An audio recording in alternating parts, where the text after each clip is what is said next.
Shalom, kita jumpa lagi dalam renungan. Kali ini saya mau membagi firman Tuhan tentang bagaimana kita berdoa yang benar. Doa merupakan salah satu ciri khas orang-orang percaya, orang-orang Kristen untuk menyampaikan segala pergumulannya kepada Bapa di surga. Doa ini juga diajarkan oleh Yesus Kristus, Tuhan kita, kepada murid-muridnya. Seringkali kita tidak menyadari doa yang kita panjatkan kepada Tuhan. Kita salah dalam berdoa. Surat Yakobus pasal 4 ayat 1 sampai ayat yang ketiga. Di sana menyebutkan bahwa atau kamu berdoa juga, tapi kamu tidak menerima apa-apa karena kamu salah berdoa. Sebab yang kamu minta itu hendaknya kamu habiskan untuk memuaskan hawa nafsumu. Ini suatu peringatan keras bagi kita untuk bagaimana cara kita berdoa yang benar kepada Bapa di surga. Ketika kita berdoa, terlebih dahulu kita mengoreksi diri kita, melihat apakah doa-doa yang kita sampaikan kepada Bapa di surga, apakah untuk kemuliaan nama Tuhan atau tidak, ataukah hanya karena untuk keinginan daging kita. Bertahun-tahun kita minta, tetapi Tuhan tidak pernah mengabulkan doa-doa kita itu. Karena Tuhan tahu apa yang kamu minta itu kamu menggunakan tidak demi hormat dan kemuliaan nama Tuhan. Bisa saja hari ini Tuhan kasih kamu mobil, bisa saja Tuhan hari ini kasih kamu mobil, bisa saja hari ini kasih kamu uang banyak. Tapi sifat kedagingan Anda mengiring Anda untuk menggunakan apa yang Tuhan kasih, yaitu motor, mobil, dan uang, untuk berfoya-foya, gagah-gagahan, memamerkan kehebatan Anda dan saya dapat kasih sayang Allah. Kita harus mampu menyelipkan nafsu keinginan daging kita. Kita harus berserah diri, memberi diri kita seutuhnya dipimpin oleh Roh Tuhan. Hal ini ditegaskan firman Tuhan dalam Galatia pasal 5 ayat 19 dan ayat 24 sampai 25. Roh Kudus senantiasa mengoreksi pribadi kita. Setiap detik Roh Kudus menuntun kita untuk kita berdoa sesuai dengan kehendak Bapa di surga, sebagaimana yang disampaikan dalam firman-Nya. Doa yang selalu dikabulkan oleh Tuhan harus kita hidup setia dan berkenan di hati Bapa. Di dalam Mazmur 145 ayat 18, Tuhan dekat pada setiap orang yang berseru kepadanya, pada setiap orang yang berseru kepadanya dalam kesetiaan. Tuhan menuntut kita untuk setia. Jika Anda bekerja di seorang perusahaan dan Anda setia melakukan pekerjaan pada perusahaan tersebut, menunjukkan kinerja yang bagus, bos perusahaan tersebut pasti menyayangi Anda, memberikan reward, memberikan hadiah, dan memberikan yang terbaik juga bagi Anda, karena Anda berkontribusi yang terbaik buat perusahaan tersebut. Sama dengan Bapa kita di surga, Anda taat dan setia kepada Tuhan, melaksanakan perintahnya, selalu dalam hadirat Tuhan, maka setiap hari Anda pasti dapat berkat dari Tuhan. Dalam pikiran dan perbuatan kita, perkataan kita tidak sejalan dengan apa yang kita berdoa. Kita minta Tuhan memberkati hidup kita, tetapi dari pikiran kita, dari mulut kita, dari perbuatan kita masih mencerminkan sifat-sifat dunia. Masih dari mulut bibir Anda keluar kata-kata yang tidak menyenangkan, masih memaki sana sini, mengeluarkan kata-kata kotor. Itu sesuatu perkataanmu itu yang tidak membangun iman Anda, tidak membangun iman mereka yang mendengarkan perkataan Anda. Tuhan minta kepada kita, mari kita merendahkan diri, berdoa, dan selalu mencari wajah. Berbalik dari jalan-jalan kita yang jahat, berbalik dari perbuatan-perbuatan kita yang jahat, berbalik dari pikiran-pikiran dan perkataan-perkataan kita yang selalu jahat. Jahat dalam hal ini bukan saja dalam hal membunuh, mencuri, merampok, dan sebagainya, tetapi yang jahat dalam hal ini juga pikiran kita, perkataan kita. Memutuskan saat ini melangkah bersama Tuhan setiap hari. Percayalah, imani setiap mujizat Anda dapat setiap detik dalam kehidupan. Seringkali juga kita berdoa dalam keraguan. Karena apa? Kita tidak mengimani, kita tidak meyakini doa-doa kita terkabul. Tuhan berfirman dalam Injil Markus pasal 11 ayat 24, bahwa karena itu aku berkata kepada apa saja yang kamu minta dan doa, percayalah bahwa kamu telah menerima, maka hal itu akan diberikan kepada. Percayalah, Tuhan menuntut kita untuk percaya. Yakinlah doa yang Anda minta pasti terkait. Yang penting koreksi dirimu, berbalik dari jalan-jalanmu yang jahat, berbalik dari pikiran dan perkataan dan perbuatanmu yang jahat. Ampunilah mereka yang memusuhi kamu, berdoalah bagi mereka yang memusuhi kamu, berkatilah mereka yang mencaci kamu, dan berbuat baiklah kepada mereka yang memusuhi kamu. Kasihilah musuh, kemudian minta maaflah pada mereka yang pernah Anda berbuat salah. Saya yakin dan percaya Anda pasti diberkati. Di dalam surat Efesus pasal 6 ayat 18, Tuhan meminta kepada setelah kita berbalik kepada jalan-jalan kita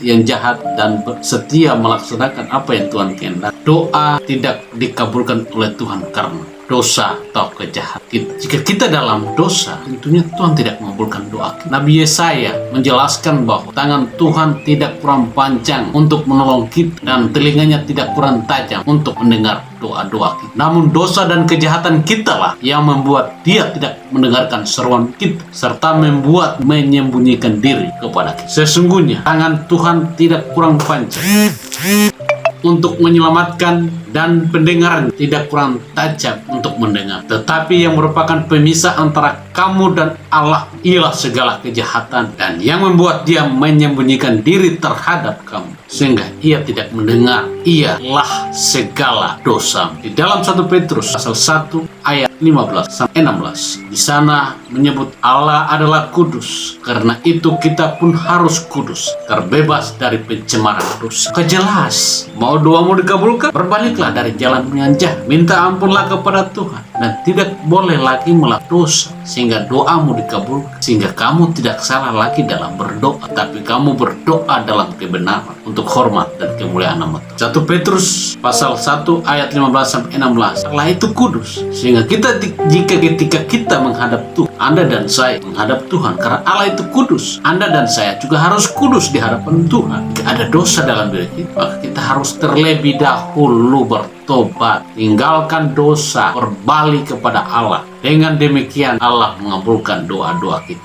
Jangan berharap kalau Anda masih berdosa, doamu tidak pernah dikabulkan oleh Tuhan. Hal yang kedua, niat jahat. Niat jahat adalah salah satu penghalang juga untuk doa kita dikabulkan. Di mata Tuhan, kejahatan bukanlah hal-hal yang telah dilakukan, Anda dan saya lakukan, tetapi juga hal-hal yang belum kita lakukan, yaitu hal-hal yang masih dipikirkan. Yang tadi saya sampaikan di awal, bahwa dosa pikiran, hal yang kita pikirkan, itu juga adalah dosa. Kalau pikiranmu negatif, itu jelas itu dosa. Apa yang Anda masih rencanakan dalam pikiran, kedagingan yang Anda rencanakan dalam pikiran, itu adalah perbuatan dosa.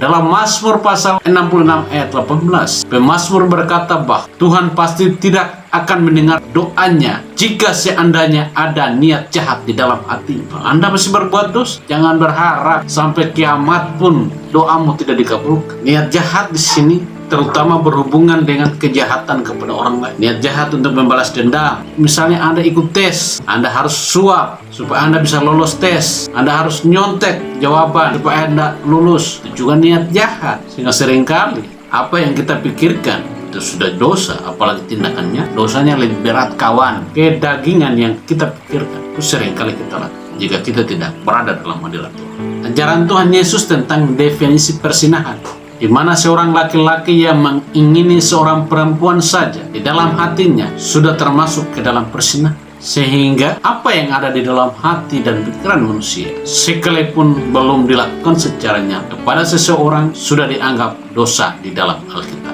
Jadi jika tidak ingin doa kita terhalang, buanglah dari dalam hatimu, dari dalam pikiran tentang niat-niat jahat. Hal yang ketiga, pemberontakan kepada Allah. Di dalam Ratapan pasal 3 ayat 42 sampai ayat 44, di sana menyebutkan bangsa Yehuda telah memberontak kepada Allah, sehingga Allah menimbulkan banyak malapetaka bagi mereka, kelaparan, pembunuhan, dan sebagainya. Untuk itu mereka berdoa kepada Allah, tetapi Allah tidak mendengar mereka. Doa mereka tidak dapat menembus, sebab Allah menyelubungi dirinya dengan awan. Dan kutipan yang tadi saya bacakan di atas adalah merupakan doa ratapan Yeremia di hadapan Tuhan. Ketika itu kaum Yehuda memberontak kepada Allah. Pemberontakan mereka di sini adalah menyembah ilah lain, yang dalam zaman kita sekarang adalah hal perdukungan, menyembah pohon, hal-hal yang bersifat mistis. Ini yang kita sering lakukan selama ini. Sadar atau tidak sadar, itu yang terjadi. Untuk itu bertobat, bangsa Israel adalah bangsa pilihan Tuhan, berbuat dosa doa mereka tidak dikabulkan oleh Tuhan. Berbagai macam hukuman Tuhan atas bangsa Israel ketika itu, kelaparan, kematian, bahkan dibuang ke Babel selama 70 tahun sebagai puncak hukuman Allah atas perbuatan dosa mereka. Hal yang keempat, hati yang bimbang. Hal ini atau diingatkan oleh Rasul Yakobus di dalam pasal 1 ayat 6 yang ke-7. Hendaklah ia memintanya dalam iman dan sama sekali jangan bimbang, sebab orang yang bimbang sama dengan gelombang laut yang diombang-ambingkan kian kemari oleh angin. Orang yang demikian janganlah mengira bahwa ia akan menerima sesuatu dari itu. Seperti yang tadi awal saya sampaikan, bahwa Anda berdoa, Anda tidak meyakini, tidak mengimani bahwa doa Anda dikabulkan. Bertobat, jangan bimbang dalam mengikuti Yesus. Orang yang bimbang, orang yang ragu, dia tidak akan menerima apapun dari doa yang ia minta kepada Tuhan. Hal yang kelima, motivasi yang salah merupakan salah satu, seperti sudah saya sebutkan, bahwa kita tidak menerima apa-apa karena kita salah dalam berdoa.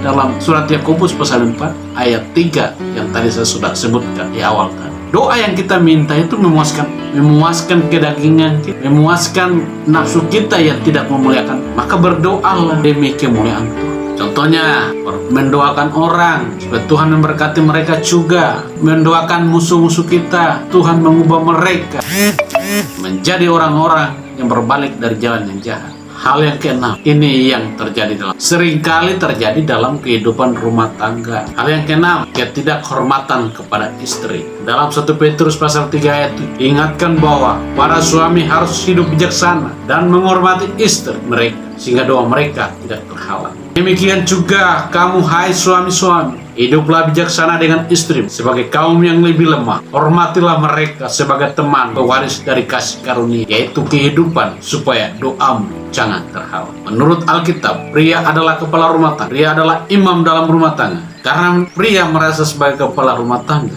dia merasa bahwa dia di atas segala-galanya, sehingga tidak menghormati istri. Oleh karena itu, firman Tuhan yang tadi saya sebut, memang sudah sepantasnya, sepatut seorang suami menghormati, mengasihi istrinya. Sebab demikian yang diperintahkan oleh. Namun, para istri-istri jangan juga merasa kepala besar atau berbangga diri. Karena di dalam firman Tuhan juga menyebut seorang istri juga harus menghormati suami sebagai kepala rumah tangga. Jika suami istri saling menghormati dan selalu seia sekata seiring sejalan dalam rumah tangga untuk hormat dan kemuliaan nama, maka hidup keluarga rumah tangga selalu diberkati oleh Tuhan setiap hari. Hal yang ketujuh, kesombongan rohani, sadar atau tidak sadar seringkali kita lakukan. Namun saya percaya orang-orang yang selalu dalam hadirat Tuhan senantiasa menjauhi hal yang namanya kesombongan rohani. Kita masih ingat perumpamaan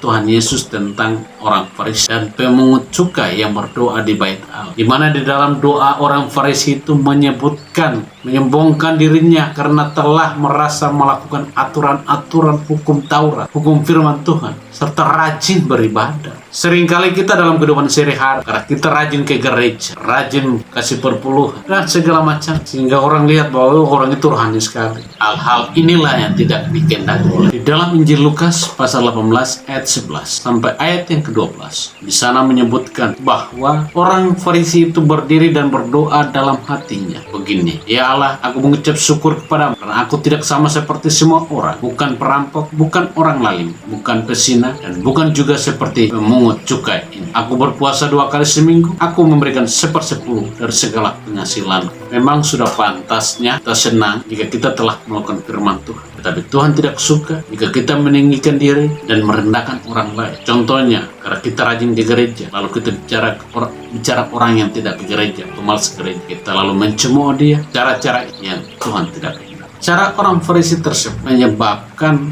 doanya tidak didengar oleh Tuhan, melainkan yang didengar doanya oleh Tuhan adalah pemungut cukai yang direndahkan oleh orang Farisi. Maka langkah bagus, berdoalah dalam iman dan kebenaran supaya doamu dikabulkan. Karena di dalam firman Tuhan di Lukas pasal 18 ayat 14, sebagai penutup saya membagikan firman Tuhan. Tuhan Yesus sendiri berkata, barang siapa meninggikan dirinya, ia akan direndahkan. Barang siapa merendahkan dirinya, ia akan ditinggikan. Mari lakulah yang benar selalu dalam hadirat, supaya hidup diberkati setiap hari Anda, setiap detik, setiap menit, setiap harinya Anda mendapat mujizat dari Tuhan. Saya berdoa pada siapa saja mendengarkan firman Tuhan, senantiasa dilindungi oleh Tuhan, diberkati oleh Tuhan, dan berbalik dari jalan-jalannya yang sesat, jalan-jalan yang jahat, untuk mengikuti Tuhan selalu dalam hadirat. Tuhan memberkati. Shalom.